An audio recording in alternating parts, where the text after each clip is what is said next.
دوستوں بعض ملک ایسے ہوتے ہیں جنہیں قدرت نے بے پناہ خزانے دیے لیکن قسمت نے ان سے سب کچھ چھین لیا۔ انہی میں سے ایک ملک ہے سوڈان۔ افریقہ کے دل میں واقع ہے، سونا، زراعت اور قدرتی وسائل سے مالا مال، مگر جنگ، غربت اور بد امنی میں ڈوبا ہوا۔ حیرت کی بات یہ ہے، جہاں زمین کے نیچے سونا ہے وہاں کے لوگ پینے کو صاف پانی کو ترس رہے ہیں۔ سوڈان کا دارالحکومت خرطوم ہے جو نیل کے کنارے آباد ہے۔ یہ وہ جگہ ہے جہاں نیلا نیل اور سفید نیل آپس میں جڑتے ہیں، مگر کمال یہ ہے کہ دونوں کے رنگ اور کثافت میں فرق ہونے کے باعث کئی کلومیٹر تک یہ دریا الگ الگ بہتے ہوئے نظر آتے ہیں۔ یہاں جو نیل ہے سب سے طویل دریا مانا جاتا ہے دنیا کا، جس کی لمبائی تقریباً 6650 کلومیٹر ہے۔ سوڈان کی بات کی جائے تو ایک عرب ملک ہے اور عرب لیگ کا حصہ بھی ہے، اور اس کی تہذیب بہت قدیم ہے۔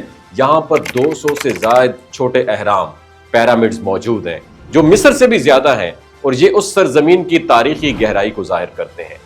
مذہب کے حوالے سے بھی سوڈان خاصا پہچان رکھتا ہے۔ یہاں ہر گھر میں قرآن پاک کے حافظ مل جاتے ہیں، لیکن حفظ قرآن ان کی ثقافت اور روایت کا حصہ بھی ہے۔ لیکن بدقسمتی سے یہ سرزمین جو کبھی علم، عبادت اور امن کی علامت تھی، آج خانہ جنگی کا شکار ہے۔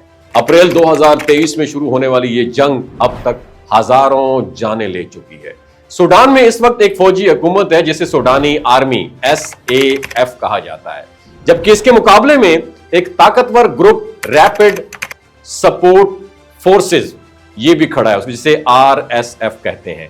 دونوں کے درمیان اقتدار کی جنگ نے پورے ملک کو تباہی کے دہانے پر پہنچا دیا، اور سب سے افسوسناک پہلو یہ ہے کہ اس جنگ کے پیچھے صرف اندرونی اختلافات نہیں ہیں بلکہ بیرونی طاقتوں کا مفاد بھی کار فرما ہے۔ رپورٹس کے مطابق سوڈان کی فوج جسے SAF کو ایران کی حمایت حاصل ہے، جبکہ RSF کو متحدہ عرب امارات UAE کی پشت پناہی حاصل ہے۔ اور حیرت کی بات یہ ہے، یہ سب کچھ ایک ایسے ملک میں ہو رہا ہے جو خود مسلمان ہے اور لڑنے والے بھی مسلمان ہیں۔ ذرائع کے مطابق متحدہ عرب امارات نے سوڈان کی گورنمنٹ سے کچھ تجارتی اور معدنی معاہدے کرنے کی کوشش کی تھی، خاص طور پر سونے کی کانوں کے حوالے سے۔